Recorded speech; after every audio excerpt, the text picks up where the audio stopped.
Prof. Sulis, sepertinya ada mahasiswa lagi yang ingin bertanya sebelum kita ke Pak Yuyus, Prof. Hendrawan dan juga Pak Indrajit kembali. Boleh? Ada mahasiswi, silakan. Selamat pagi Bapak dan Ibu semuanya. Malam Mbak ini Mbak. Selamat malam, mohon maaf Pak, Bapak Ibu. Selamat malam, perkenalkan saya Agisti Dwi Pratiwi, mahasiswi dari Universitas Nasional, ingin bertanya mungkin untuk Prof. Sulistyo. Iya. Saya ingin bertanya tentang selama ini kan amandemen Undang-Undang Dasar 1945 ini dianggap sebagai bentuk penyesuaian zaman ya. Tapi ada juga yang melihatnya justru sebagai membuat arah demokrasi itu jadi tidak menentu gitu. Nah menurut Bapak dan Ibu terutama Prof, apakah resiko terbesar bagi rakyat jika kita benar-benar kembali ke Undang-Undang Dasar 1945. Terima kasih Kak. Prof. Sulis silakan. Ya, terima kasih. Maksudnya Undang-Undang Dasar asli, yang asli. Ya, gini tuh ya. Tadi saya bilang bahwa perubahan hukum adalah keniscayaan karena masyarakat itu berkembang luar biasa. Ada peristiwa-peristiwa sejarah politik yang mesti disikapi seperti 98. Jadi memang keniscayaan. Cuman gini, saya mau memberi catatan sangat besar karena kita melihat bahwa tadi disebutkan bahwa Indonesia ini kok sekarang yang terjadi malah otokratik legalisme. Hukum diubah, kebijakan-kebijakan dibuat, program-program dibuat bukan untuk kepentingan rakyat tetapi untuk mendefinisikan kepentingan kekuasaan ya. Caranya itu adalah kan dengan kalau kita membaca aliran critical legal studies, jadi kalau buka Handbook of Legal Theories ada macam-macam paradigma, itu caranya adalah dengan melakukan represi. Represi itu bisa juga dengan kekerasan budaya, kekerasan struktural yang apa yang kita pikirkan tentang baik, buruk, adil, tidak adil itu digerus, diganti dengan abnormalitas baru. Demi rakyat itu kan sering banget ya. Itu sebetulnya adalah kesadaran palsu yang terus-menerus disosialisasi supaya rakyat tidak menyadari bahwa yang terjadi adalah abnormalitas. Jadi hukum itu hati-hati apabila digunakan perubahan-perubahannya itu justru untuk mendefinisikan kepentingan kekuasaan. Karena kita harus secara kritikal mempertanyakan hukum dengan pertama adalah bagaimana kasih subjek hukum rakyat itu diposisikan, dianggap sebagai siapa rakyat itu oleh berbagai macam pasal-pasal itu. Kemudian kedua, apakah realitas pengalaman kebutuhan rakyat itu dihitung atau tidak.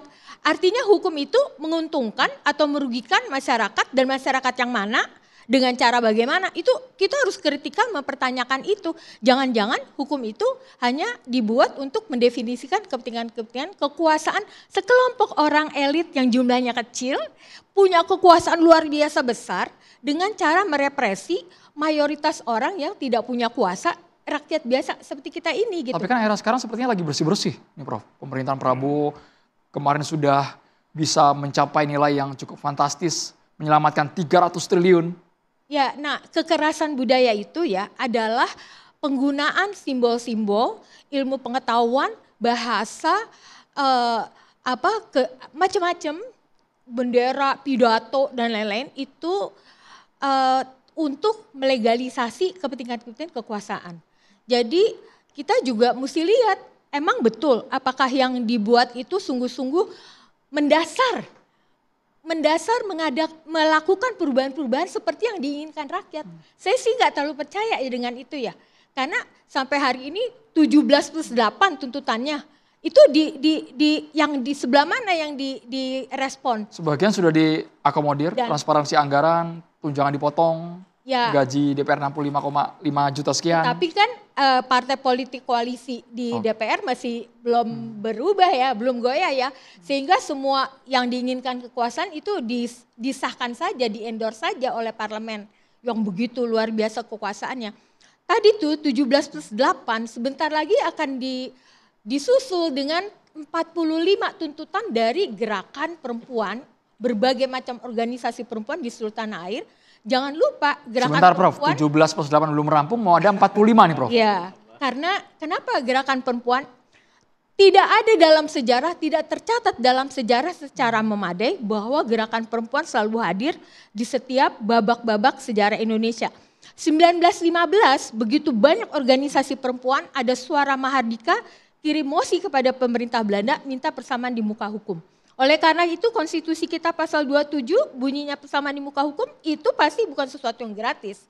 1930 Persatuan Perikatan Istri Indonesia yang sekarang jadi KOANI kirim mosi lagi kepada pemerintah Belanda untuk minta hak politik perempuan boleh ikut dalam pemilihan Dewan Kota Batavia. Sehingga 1955 pemilu kita perempuan sudah boleh ikut dalam pemilu, itu bukan sesuatu yang gratis juga, pernah diperjuangkan. Kemudian di sekitar kemerdekaan dan seterusnya itu sangat detail, sangat banyak data dan tulisan-tulisan tentang sejarah gerakan perempuan. 65 dimatikan, nggak boleh ada organisasi perempuan, hanya boleh ada organisasi istri pegawai negeri untuk mendukung Golkar dan istri tentara gitu kan. Nah itu persis seperti zaman Jepang, padahal kita udah merdeka lama tahun Orde Baru. Oleh karena itu gerakan perempuan selalu ada di dalam setiap gerakan apapun, di jalanan, di parlemen, dimanapun di Indonesia. Terima kasih. Saya ke Pak Yus, kita jangan hanya bicara pada tataran elit, tapi kita urusan perut juga harus dipersoalkan, harus dibahas secara mendalam. Begini Pak Andro, Amerika itu 27 kali amandemen. India lebih dari 100 kali amandemen. Bahkan sampai hari ini itu disebut konstitusi India itu terpanjang di dunia. Sama dengan Brazil, lebih dari 100 kali amandemen. Jerman itu 60 kali. Prancis itu lebih dari 20 kali. Tiongkok 5 kali. Kita 4 kali, baru 4 kali. Jadi sepanjang ada persoalan lingkungan di Indonesia dan itu semakin besar dan itu tidak diselesaikan, maka penting mendudukkan persoalan lingkungan hidup di hukum dasar kita, di konstitusi kita. Ketika persoalan ekonomi tidak kunjung baik, maka penting diperjelas dalam hukum, dalam konstitusi kita. Ketika persoalan pendidikan belum selesai-selesai, 20% dalam amandemen yang sudah diamandemen, tapi tidak jelas ternyata dalam implementasinya, maka penting dijelaskan kembali di dalam konstitusi. Kenapa?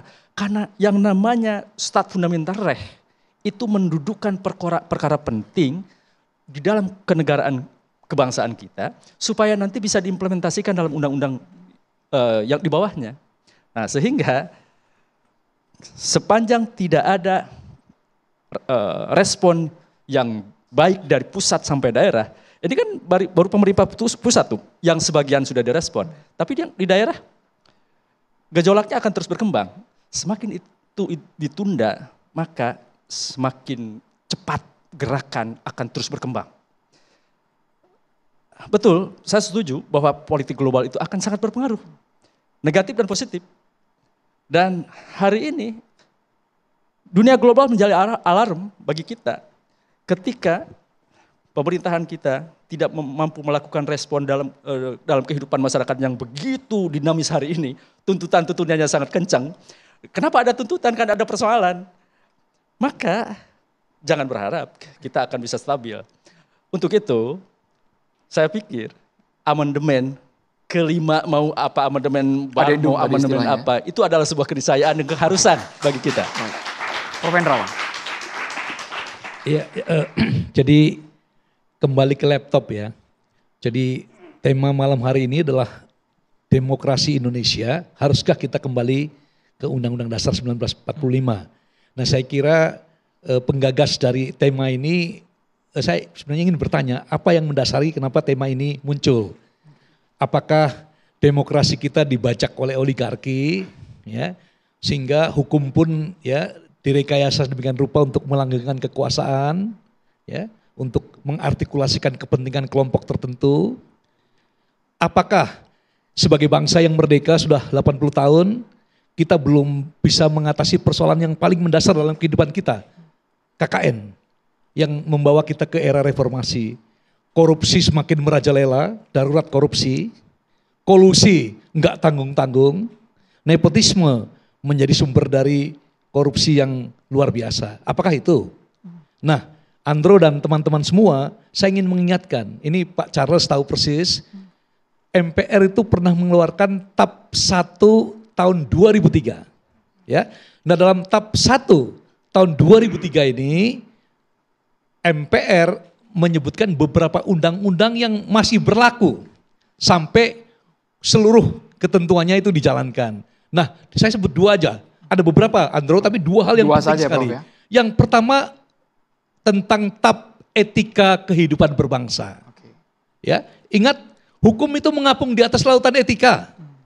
Kalau etika tidak beres, hukum menjadi nggak keruan. Ya, pemilu jadi nggak keruan. One man one vote bisa berubah menjadi one man one envelope.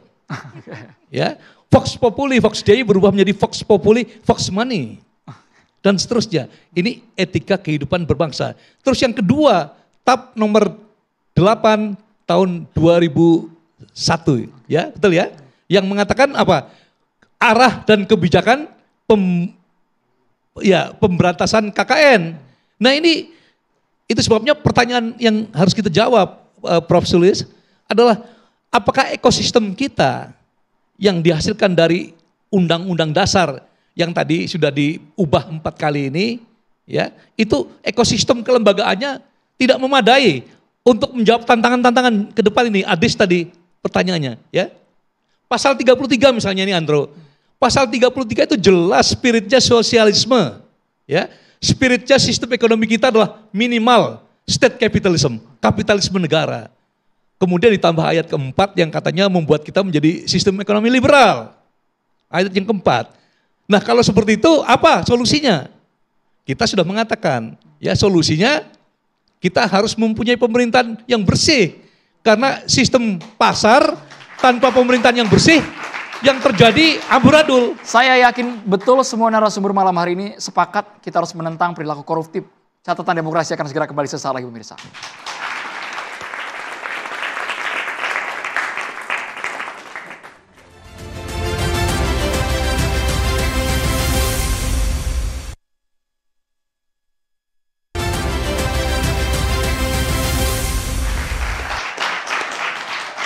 Kita sudah sampai di penghujung catatan Demokrasi. Saya ucapkan terima kasih kepada BAS yang mendukung program kami. Satu kata boleh Bapak-Bapak mengenai wajah demokrasi saat ini dari Bang Charles dulu. Kalau mau amandemen harus maju ke depan dan jangan mundur ke belakang. Jadi satu kalimat ya Bang. Pak Selamat. UUD Aspal 2002 itu keluar dari roh jiwa Pancasila, terutama pembukaan Undang-Undang Dasar 45. Kemudian mengubah MPR menjadi lembaga tinggi negara, otomatis kita menghilangkan sila keempat dari Pancasila. Terima kasih Bang Ita. Prof. Sulis, ini dari satu kalimat, satu paragraf, satu halaman. Perubahan hukum konstitusi itu hendaklah tidak meninggalkan kelompok-kelompok rentan, kelompok miskin, kelompok masyarakat adat yang ruang hidupnya hancur karena pembangunan dan kebijakan-kebijakan ekstraktif. Terima kasih. Terima kasih Prof. Sulis. Pak Indrajit. Kenapa UUD 45 asli harus kembali? Karena demokrasi kita bukan dibajak oleh oligarki, tapi oligarki itulah anak kandung dari demokrasi versi reformasi itu. Baik. Nah, maka dari itu kita harus kembali ke 45 asli untuk reinventing Indonesia. Terima kasih Pak Indrajit. Menemukan kembali Indonesia. Pak Yus. Demokrasi kita hari ini sudah terjebak kepada demokrasi liberal. Dan demokrasi liberal yang hari ini kita jalankan sudah membuat kegaduhan bagi bangsa kita sendiri. Oleh karena itu, mari kita bangun demokrasi ala Indonesia. Oke. Terima kasih Pak Yus, terima kasih. Prof. Hendrawan. Jangan pernah lelah mencintai Indonesia, jangan pernah menyerah untuk berjuang bagi demokrasi yang sehat. Terima kasih banyak kepada semua narasumber. Tanpa partisipasi rakyat, demokrasi hanyalah panggung tanpa penonton. Terima kasih teman-teman dari Universitas Nasional yang sudah bersuara malam hari ini. Saya Andromeda Merkuri, kita tutup catatan Demokrasi. Sampai jumpa.